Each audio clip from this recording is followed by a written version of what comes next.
like they're changing my voice. In this video, I'll prove definitively that I know better than the masses of the people, so that their collective opinion is not as important as mine. So let's look at this right here. Okay, so that's the conclusion we can come to, that their collective opinion is not as important as my individual opinion. Okay, so before we even start, it says more repetition wins arguments, or disagreements rather. Okay, so I came across this female's video because of my condition and things like that.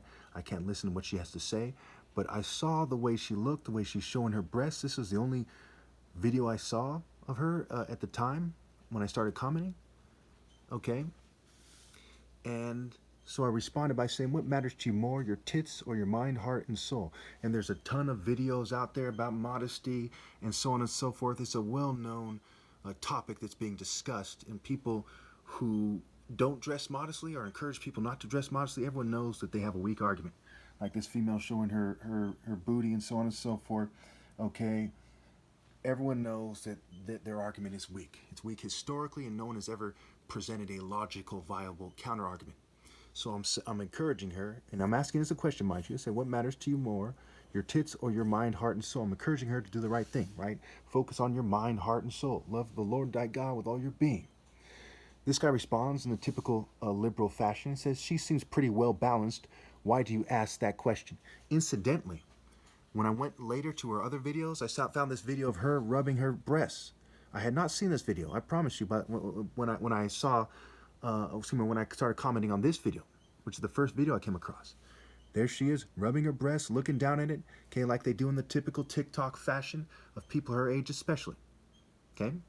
Clear cut, okay? She's not focusing, she's using her cleavage, right? Meat cleaver, the butcher and cleavage are actually connected because it creates an environment where people are ruffians and start killing each other, like gangsters in the ghetto, like corporations when they talk about making a killing. It promotes that kind of ruthless mentality where you're trying to get it in. And a lot of these guys rape women and kidnap them. There's human trafficking at an all-time high. And here she is, no offense to this person, showing cleavage and rubbing her breasts. So I'm saying, hey, let's solve this. So he says she seems pretty well balanced, right? He's wrong.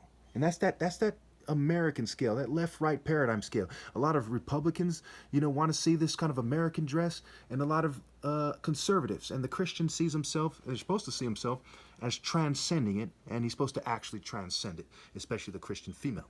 Okay. Transcend, promoting, and so on and so forth. All right. So I said her careless way about her gives away that she conforms. That word says confirms, but, he understood what I meant, that she conforms and does not critically think.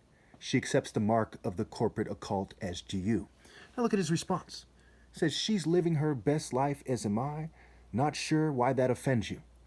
Maybe there are internal issues that involve that cause you to attack strangers. So he's accusing me of being mentally ill for saying that she needs to focus on her mind, body, soul, and spirit, for implying that with my initial question. Okay? And me then saying, hey, because you're defending her and trying to get in her pants and things like that, instead of telling her to do the right thing, that you've accepted the mark of the corporate occult. You see how there's no other way it could be. And this is before, again, I saw this video where she's rubbing her breasts. If that was your daughter, and you were a serious, mature man of God, or a serious, mature, and honest, and decent, and disciplined, and dignified person, would you approve of it? No. Because it's wrong. Because it's childish. Because it promotes sexual immorality in a country where 1 in 4 little girls get sexually molested before the age of 18, and 1 in 6 little boys, and maybe half of women by now have been raped in their lives. There's no excuse for it whatsoever. Okay, then I said, okay, you made a straw man when you said that maybe there are internal issues involved because I attack strangers, as his argument, right? You purposely misrepresented that I am, what I am doing, okay? So he says, he made it seem like, well, I'm just attacking strangers in a way that's illogical, when my argument is logical and his argument isn't. That's the difference between insight, sense, wisdom, and sound judgment, and just being a conformist groupie to a political party line. We'll get into this in part 2.